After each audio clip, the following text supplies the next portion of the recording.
Hey guys, welcome out to the range. I wanted to show you guys something really quick.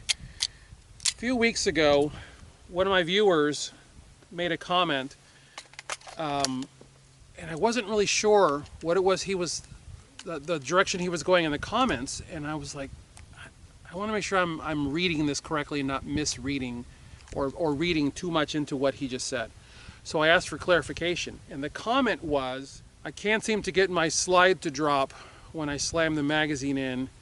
Do I need to be hitting it harder? And I went, yeah.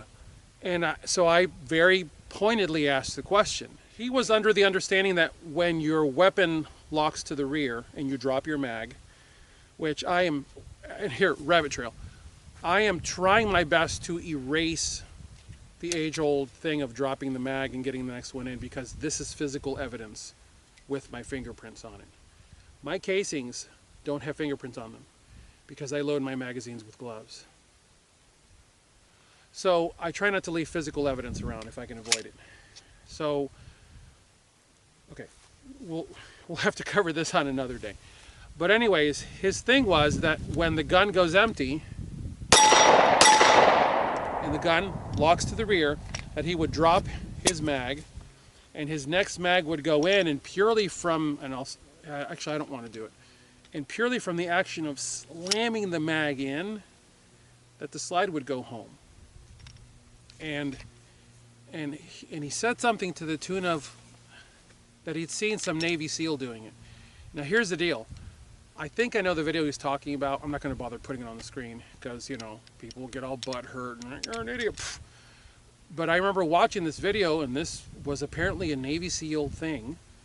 And I watched the guy get the mag in the gun, and he got ready to shoot again, and the slide hadn't gone home, so he goes whack, whack, and the slide finally went home. And I went, what the hell did I just witness? These are Navy SEALs. They're supposed to know better. So, okay, and so I thought, really? This is a thing now? All right. Okay, yeah. Let me show you, let me show you the way to do this. If you actually want to do what I call slap rack, I think that's an original term on my part. I don't really know, but I think it is. If you want to do slap rack, watch. You fire, weapon goes empty, mag out, watch my trigger finger. I'm a lefty, okay? So I just dropped my mag with my trigger finger. My trigger finger now goes, really? Man, I'm going through batteries on this one. My trigger finger goes here. The spare mag comes up, index finger along the front of the magazine, because we always know where our index finger is, so even if it's completely dark, I know where my index finger is. I present it, which is why my mag wells are painted white, so even in low light, I should be able to see the edges of the mag well. The magazine goes in, now watch. The trigger finger is the key here. And all I did when I had my trigger finger here and I introduced the magazine, that slight little downward, the slight bump of the handgun caused the handgun to do this, just the slightest little upward bump, and it caused me to press down on the slide catch, and the slide went home and actually grabbed around. So now there's one in the chamber. So what I said to the guy, and I tried to explain that to him, and I thought, if he's new to this, he's not going to fully understand. And I told him I would do a video. It's for those of you who are, well, you know what, let me just do it for you, those of you righties. Okay, for those of you who are righties, gun goes empty, locks back, mag out. Actually, you know what, let me show you that real quick. If you are not able to reach your mag catch as a righty, when the gun goes empty, watch this hand right here.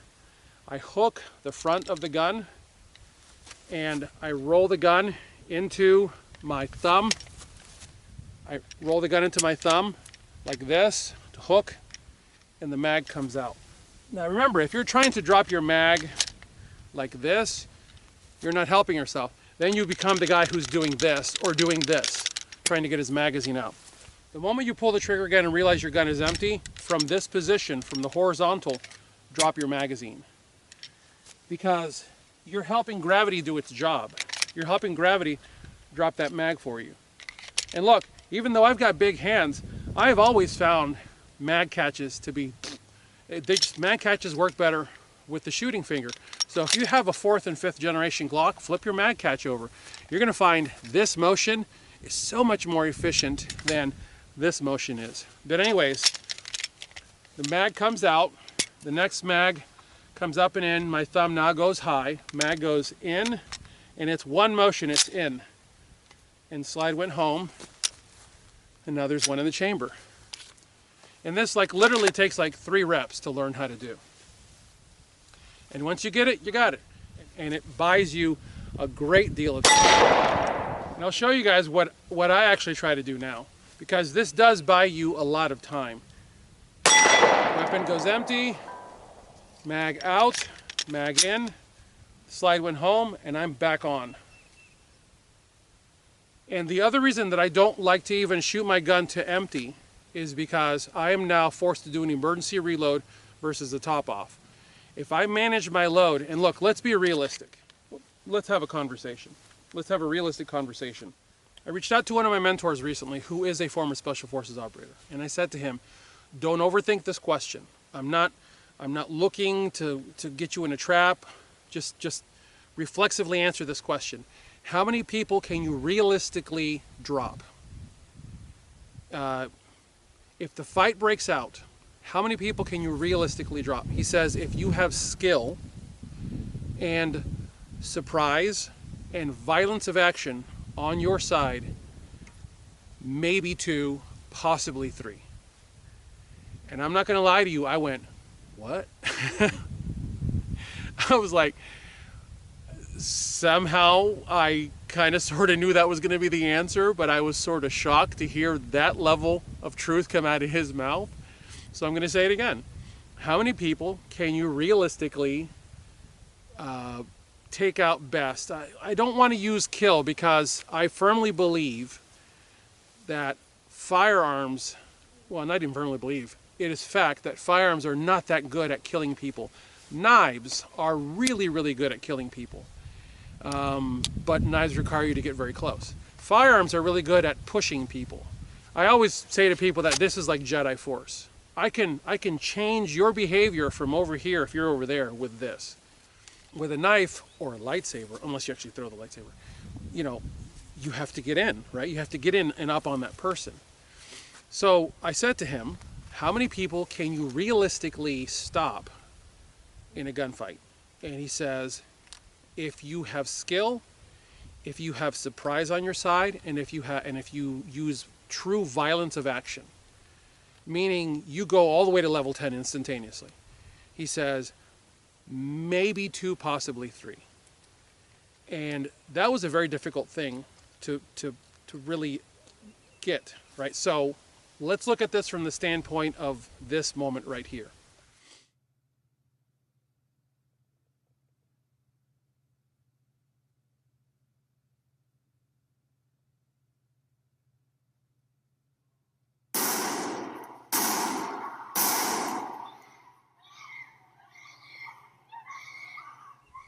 Okay, so based on what you just saw, this actually is a video clip from a video I did a while back, which is why the clock was running. And basically, I'll give you the quick why of the 5-second thing. The 5-second thing is the head security officer for that church was standing in the back. The guy that stood up with the 12 gauge and the fake beard and whatnot was there to murder people. He got the first shot through one of the deacons serving communion, killed him. The second guy, who did a terrible job of getting his gun out of his holster, paid for it with his life. And the third man was the head security officer, and he hit that piece of trash from roughly 10, 12 yards, something like that, on the move with a single shot to the head. And most of you don't even realize the bad guy, as he went down, or as the bullet hit him, he had fired the shotgun a 3rd time.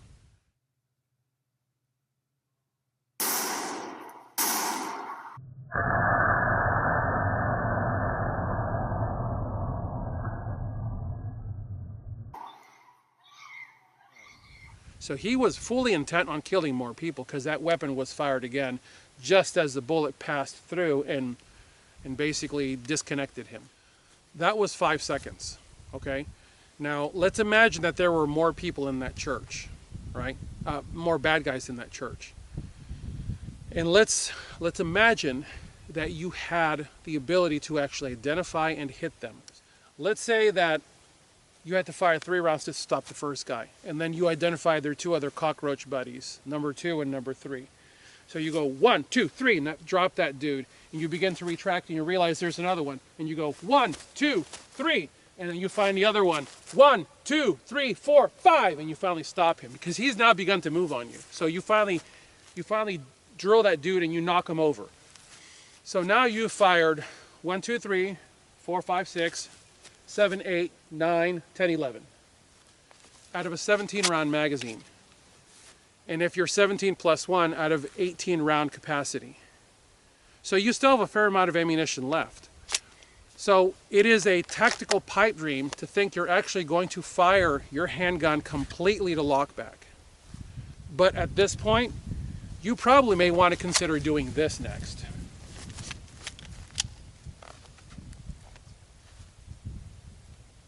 And looking for more business. I've now gotten 21 rounds into the gun, which means I now have 22 in the gun. And so I've now bought myself a lot more time to deal with more potential problems. And if you work with your church security team, you already know that 911 has been activated, or in the case of my church, we have police officers in our church. And the wheels of help have already started rolling. Oh, and by the way, while I'm on that subject, yesterday I was in church and had my backpack with my PDW in it. And I walked right up to the police officer and I said, "This is what I'm wearing today." And he goes, "Guys, they know me. And I would adjure you, please do yourself a favor. Go to your police officer in your church and say, 'Hi, my name is so-and-so. I'm armed. I'm trained. I know what I'm doing. And if something happens, please be aware of who I am and what I'm wearing, and please don't shoot me. And please know that I'm going to be coming to your aid.'" And I tell the police officers, if you see me running in your direction with a firearm, please don't shoot me. They know me because I make it a point to tell all of them. And out of all the years that I've been doing this, one donut, one time, actually scoffed in my face, but he only did it one time. And the officer who was with him, as I walked away, handled that for me. And the next time I saw that officer, he thanked me. Because at that point, the other officer that was with him, let him know, listen, Abner's not the one you want to be laughing at. He knows what he's doing. Okay? And he clarified that point. Guys, you're probably going to be ridiculed. You may be laughed at. Who cares? It's your life. Do it. Go to your police officers in your church. Let them know who you are. Let them know that you're armed. And let them know that you're there to help them. Trust me, having been a cop, they will if they are men and women of character, they will appreciate you doing that on their behalf. All right, moving on. Getting back to the subject at hand. If you're dealing with loading a handgun from empty, the last thing, and I'll close with this. The last thing you want to be doing is slapping magazines into that gun, or slamming magazines into that gun. Because what you end up doing is, you end up potentially damaging the handgun and or the magazine, or both. And your mag catch is I think the proper term would be ablative. It is going to wear away over time, but your magazine is going to give way before your mag catch does. This is the dedicated training magazine. This magazine does not leave that black bag back there. It goes into that bag, I train with it, it stays in that bag. This magazine has been tossed around the range, ended up in mud. I mean, this thing has been abused for years and years and years and years and years, and yet it still locks in place each and every time. Because I've seen guys introduce the magazine. One guy, it was hilarious. He introduced the magazine about here and thought it was the opening credits of Magnum PI, and went to slam it in, and as he wound up about here and he oriented the gun to slam it in, it ended up about there in midair as he went to hit it, and it went pow into his own pinky. I damn near fell out. I laughed so hard. And look, it's not characteristic for me to laugh at people, but some of y'all earn it. Some of y'all earn it so bad. That is such a retarded level of stupidity to do that. I don't even have words for it. The guy introduced the mag halfway just so he could wind up, oh man, I just did it. Just so he could wind up to smack it. It is, and by the way guys, that's one of the reasons that I have the Vickers tactical floor plates, because they're actually over travel stops. But I don't like slamming mags into my gun. I seldom ever do. I get them in efficiently, I seat them, and then usually, like I said, you know, I keep forgetting the thing is in the way there. Usually that's going to happen automatically. This has become such commonplace. This has become such a commonplace maneuver for me that I seldom ever think about it anymore until someone gets in the comment section and comments on it, and then I realize they're asking me something based on something else they saw, where someone was putting their trigger finger here if they were a lefty, or their thumb here if they were a righty, and they were just beating the gun to finally get that slide to go home. Guys, this is a slide catch, not a slide release. Yeah, that's actually a really good point that I need to cover. This particular one is a Vickers Tactical from Tango down, and it actually has a bit of a hump. It kind of humps out, and it gives you the ability to have something to push up on for locking it back, and to push down on for dropping the slide. But if this were an OEM, and it's made to look like an OEM catch, but if this were OEM, OEM is almost an exact right angle, and it's smooth to the body. And the Glock was designed to shoot, it goes empty, mag out, mag in, roll. Actually, let me rephrase that. It wasn't designed to. This is responsible handgun management. Shoot, weapon goes empty, mag out, mag in, roll, slingshot back on the gun. Or speed shooting, or not speed shooting, like the 3-gunners. It'll be mag out, mag in, and then pinch over the top and back on the gun. And this is actually very efficient, guys. When you're shooting, mag out, mag in, pinch, back on. And I will admit, initially that's why I had that done, because I used to do that years ago.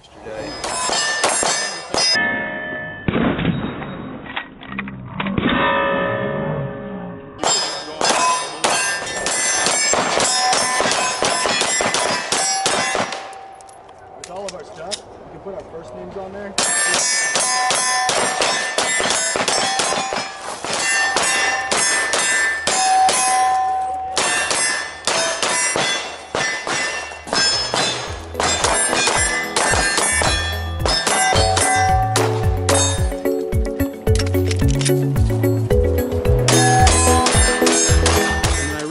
While this is very efficient to get my gun back in battery, this means makes less of a chance that my hand is going to end up in front, because when you get into a cycle of doing it very quickly, every once in a while you kind of end up going a little too far forward, and you can potentially end up with your hand kind of jetting out in front. Not to mention, this maneuver forces your handgun to be just like out in just somewhere else. But here, it allows me to stay locked in visually here, because the motion of seating the magazine allows me to be paying attention to, where's my other bag? Allows me to be paying attention here, so it's mag in and on the gun. I'm not having to think about racking it to get it back in battery. It's just load back on and start shooting again. All right, that's like 7 rabbit trails for the day, so we'll stop right there. I'm so glad that there are a bunch of new viewers to this channel. I'm really glad you guys are here, guys and gals are here, because I just this morning heard from a lady who got into firearms because she had been sexually assaulted, and that pains me to hear, guys. It just pains me to hear that that's happened to someone. But young lady, I'm glad you're here. I'm very glad you're here, and I'm glad you're learning. The firearms community is a close-knit community, and if we lift each other up in knowledge and in prayer, we will be better off as a country. anyways, as always, I thank you guys for watching. God bless you all. Get those guns out and practice. Have a good one.